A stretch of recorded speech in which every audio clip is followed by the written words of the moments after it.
like George.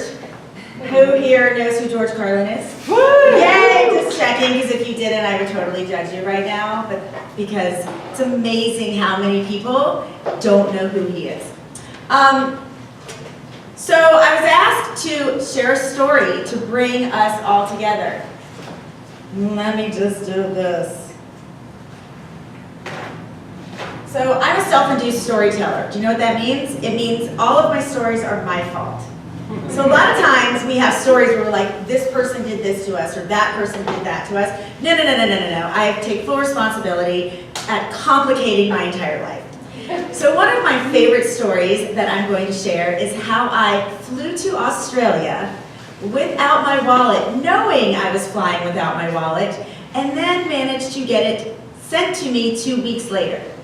Woo. Now, how does that make anyone feel? Who here likes to be planned and organized before they go on a trip, like cross your T's and dot your I's? Like the idea of going to the other side of the world without any identification or money, you know, it doesn't feel really good. So here's how it goes down. Well, first, who here has flown internationally? Okay, do you actually use your driver's license at the airport when you fly internationally? No. No, why? Because you're so excited to use your passport. Because you finally get to actually use your passport. It's like claiming that you're going somewhere fun and cool, like I need extra identification to go into another country.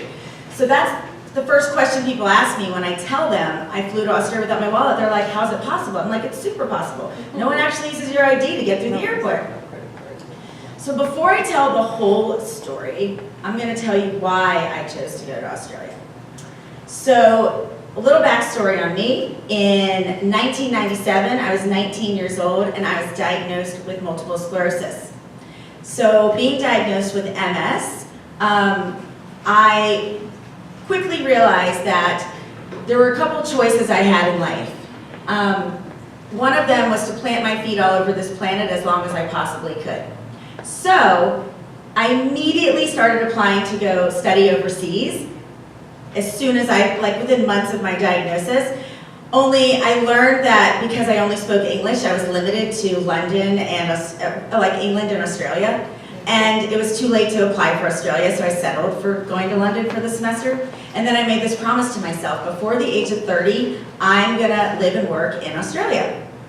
But who really makes the time? Like, you can say that, like we all get bucket lists, right? Like, oh yeah, I'm gonna live and work in Australia, like that sounds great. But like, how do you actually make that happen? Well, for me, I was so lucky, I got fired. So I was working in San Diego. Who here has ever gotten fired at a job? Like not laid off, like legitimately canned, okay? So I was legitimately fired. I was working as a PR manager at a hotel in San Diego. And I was 26 years old. And lucky for me, not only was I was fired the week before Thanksgiving. It was so lovely, right, at the end of the year. Because I just mentioned I was diagnosed with MS. So this is back in the day when pre-existing conditions, like you were kind of screwed when it came to your insurance. And all of us, like at the end of the year, we're all like, oh my God, deductible, I gotta get as much done as I possibly can before it becomes a new year.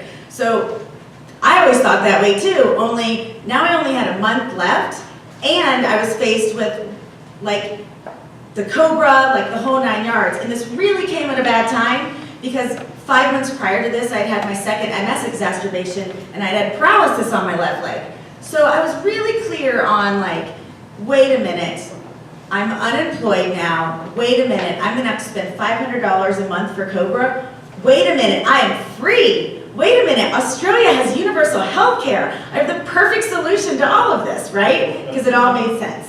So then I had to figure out, well, how am I gonna get to Australia? I don't have the money to go, I don't have a job. So this was in 2005. This was back when, this was before social media and before, you know, people were posting on Instagram and Facebook, all these travel opportunities. You just kind of had to figure it out for yourself if you wanted to do something.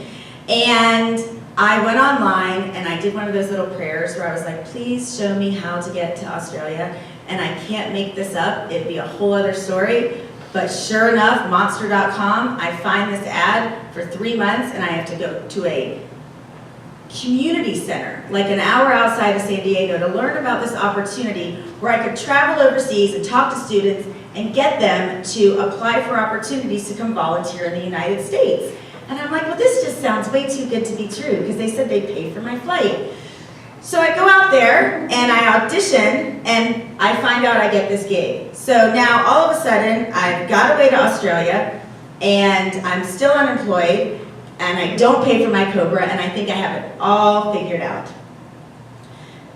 So now let's go back to the day that I actually go to Australia. I wake up so freaking hungover, because when you're about to leave and follow your dreams for 3 months, your friends throw you this massive going away party, and you know you're about to be stuck on a plane for at least 15 solid hours, so you don't worry about sleeping, because you're like, I'm just gonna sleep my way to Australia, right? Like, I actually had Valium with me, I was like planned. I'm like, I'm just gonna get on the plane hungover and we'll get there. So, I live in San Diego and I'm flying out of Los Angeles. Now, a little bit about this gig that I was about to get on. I didn't know, so I was 26, I heard that there were 5 other gals that had been hired, and none of us knew each other, and we were all meeting at LAX, and then we were gonna fly to Australia. None of us actually knew what part of Australia we were being sent to. We were gonna be sent on teams, and then dispersed to go talk to different universities to get these students. Yeah, I'm kind of crazy, right? Like, you want to talk about having no plan, like none whatsoever. I didn't even tell my parents about this till like 4 days prior, because I do not like to ask for permission. I like to ask for forgiveness. And I really didn't think they'd approve, because my dad is the one going, have you looked for a job? Have you looked for a job? I'm like, Dad, I have it all figured out. I don't need a job. I'm just going to go to Australia, where they have universal health care. Like, everything's great. So one of the gals that I was going to be traveling with, it turned out she also lived in San Diego, so she offered to pick me up at my house and take me to LAX. I'm like, that's so great. I'm so hungover. There's no way I could drive anyways. So she comes to get me, and we're heading up, and she's like, do you want to stop at 7-Eleven and grab anything? I was like, yeah, I could actually use some coffee right now. Like, even though it's a late flight, I just was hurting. So we stop, we get some coffee, you know, I don't really think much of it. I throw my stuff back into the car. We get to LAX. We have a rental car that she's driving, so we have to drop it off at Enterprise Rental Car and take the shuttle to the airport, and we're home free. And that's it. So we get to the airport, and that's when I start getting a little, you know, hungry. I'm still feeling the hungoverness. And, you know, it doesn't even matter whether you're international or not, you just kind of get excited for duty free. You're like, yay, there's a duty free. I just get my like tax-free snacks going on, right? So I'm so excited, and I head over to duty free. I have my backpack on. I can't decide, so I pick sweet and I pick sour. And I'm standing at the cash register to pay, and I, you know, reach into my back pocket, and I'm just gonna or my zipper to get my wallet. And I go back there, and I'm like, wait, where's my wallet? And then all of a sudden I'm like, hold on, I'll be right back. And so I run out to the gate where the girls are sitting, and I'm like, okay, and like the panic starts setting in. And I like dump my entire backpack out, and you can imagine I'm 26 years old, the backpack's just filled with all kinds of shit. And I dump everything out, and I'm looking through everything, and I'm like, oh my God, I don't think I have my wallet. And my friends are like, they don't even know me, actually. Like, we all just met, and they're like, who are you? How do you not have your wallet?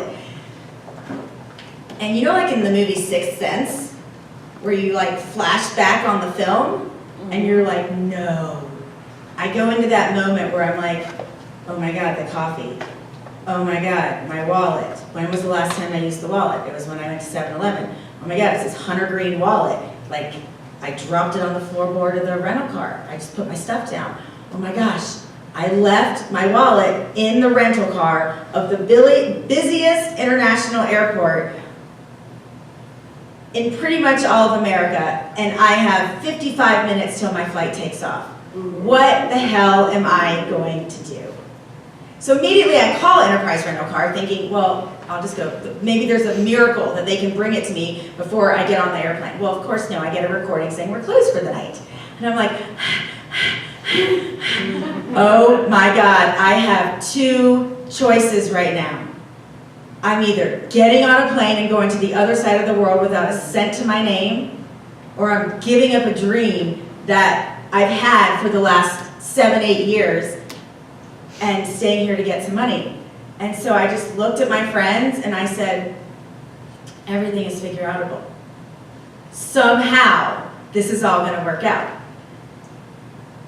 Except I didn't even have a cell phone. I didn't have a cell phone, there was no social media. This was before, there was no way to have anybody help you with anything. You had to go in here to figure it out, right? So I get on the airplane, and all of a sudden, this fear of mine had to turn into excitement or I was fucked, right? So now you're like, okay, operation game on. Somehow we're gonna pull this together. So now I learned that I'm traveling with this gal, Lenore, who I'm with. And I'm like, Lenore, can I borrow like $300 or something when we get there? I'm like, I'll just figure it out. Like, I got copies of my credit cards. Like somehow, I got all these ideas. Like somehow it's all gonna come together. And that's when we realized we both had Bank of America. So I was able to actually, I was like, aha, I'm gonna switch all the cash that I have in my name to you and withdraw it, so I have all my own cash.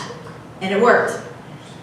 Then I said, and when we get to Australia, or I was like, when we get there, I'm gonna have to coordinate with the time zone difference and call Enterprise. I know what the license plate is, and somehow it's all gonna work. So we get there, and that's exactly what I did. And I called and I said, excuse me, I know the car. All that's in my wallet is a debit card, a credit card, a driver's license, and $20. And I swear to God, if you find it, you can keep the $20 as a tip. I didn't really think he would take me seriously, but when I got my wallet, there was no $20 in the wallet, and that gave me the biggest chuckle of all. But here's how it all went down. Well, I'm backpacking through Australia. Like, how the hell are they going to send me my wallet? So then I had to plan ahead 2 weeks of where I'd be backpacking and pick a place that I'd be for a week, and then call Enterprise back and say, if you find my wallet, you can send it to me at this L-shaped motel. It's about an hour outside of Sydney. I'm speaking at a hotel, at a college, university, talking to students while I'm there, and I kid you not, 2 weeks later, my wallet shows up. There's nothing in there but the wallet, and like I said, the driver's license, the debit card, and the credit card, and no $20. So why I'm so proud of this story is it's just one of those things you never in your wildest dreams ever think you would get into, and you really have no idea what you would do if you got into it. So when I look back on how I pulled it all together, it's this reminder to all of us that everything actually is figure-outable. And I hope to God the next time you travel, you have this little story in the back of your head, so you cross your T's and you dot your I's. And I hope to God you never leave your wallet in a rental car before going to the other side of the world. But in case you do, just think of me and just remember, it's all figure-outable.